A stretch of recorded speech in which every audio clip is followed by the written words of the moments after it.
The book I chose to read was Kill Chase by M.K. Farrar. He plucked at the plastic bag, trying to pull it open. Already his lungs burned. He gave it a tug, the bag unrolled, leaving the top for him to see inside. With his other arm covering his mouth and nose, he crouched to look. It took him a moment for his brain to piece together what he was seeing. Fat, pale sausages curled into claws. No, those couldn't be sausages. Sausages don't have nails on the end. Nails that were loosened at the bed and were close to dropping off. Oh God, it was a hand. So, that was the opening scene of the book. It starts with two fishermen fishing in a lake. They cast their line and pull out a plastic bag with like body parts in there, and then they like report that to the police. The police come, they get the divers, and when the divers are surveying the lake, they actually find more body parts. And then when they open those bags, the body parts were in the bag. When they opened those bags, they realized that there were two right hands, which meant that there were more than one victim. And that's kind of how the idea that it wasn't just a murder, but probably a series of multiple murders began. So the perspective is from the main character, Detective Ryan Chase. Everything that happens through his eyes. So he's the only person's thoughts and actions that we know. His character traits are one that's, I don't know, he's pretty jaded. He's like a kind of like a stereotypical like jaded detective.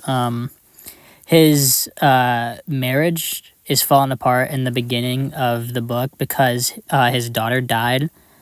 And because of that, he's not really like talking to his wife or whatever. So they end up splitting and eventually get a divorce.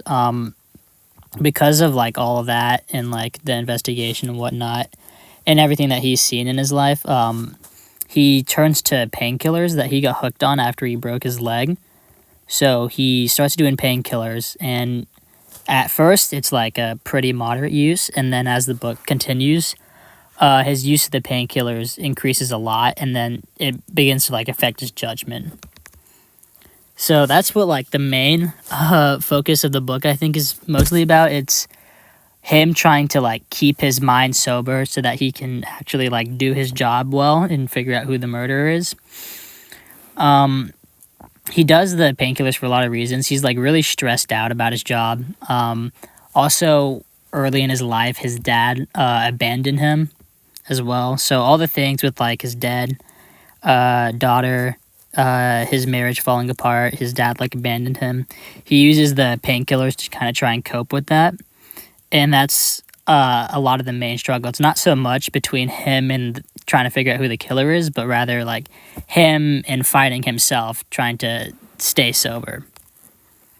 So yeah, the investigation begins with the body parts when they wash up on the lake. What he starts to do first is he just starts knocking on the doors of like violent criminals, people who have like history with violent crime that have been to prison. And he knocks on one guy's door, Rob Walker, and he notices that he's kind of weird. His alibi isn't really like lining up. He says he was doing one thing during the time of the crime, but he couldn't have been doing that. So the first like tell was that his alibi wasn't super strong. He seemed like he was a pretty friendly guy though. He seemed pretty smart, but while Ryan was interviewing him, he said that he looked kind of hollow, so he could sense something. He could just sense something was off. He had a bit of a hunch that guy was a little bit odd, but he didn't really have any evidence to connect him to the crime. He really just had like a bit of a hunch. So they ended up letting him free, and after that, they really had no other evidence to go on.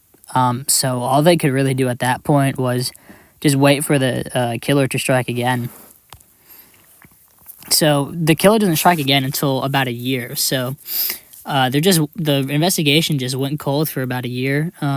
After a year, they find another hand in the lake. They examine the hand, and on the underside of the fingertip was a dried blood stain, which was a mistake by the killer, which eventually came back with a 60% match to Rob, the guy that Ryan thought was a bit suspicious.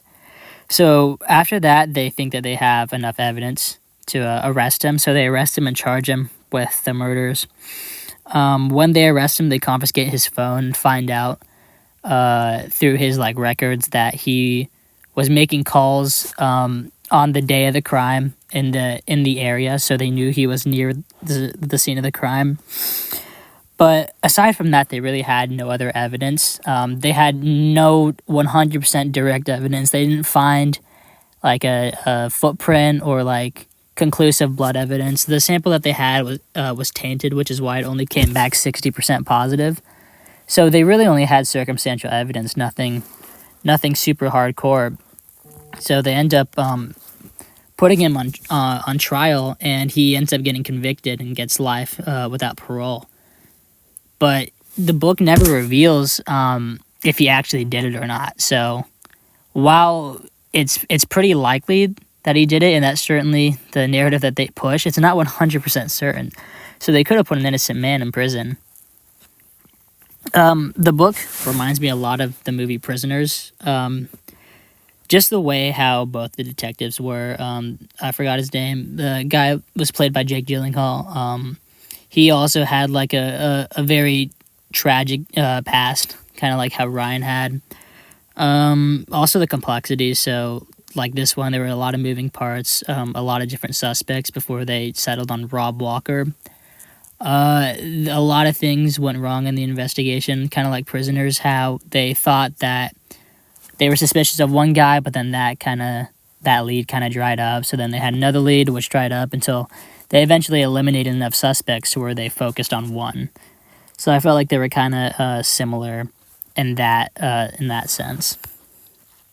So I felt like the difficulty of the book was pretty easy. I think most people could probably read it pretty well. The vocab was pretty simple to understand. There weren't any like big words or anything like that. For like younger people, I don't know if it's necessarily appropriate. It has language.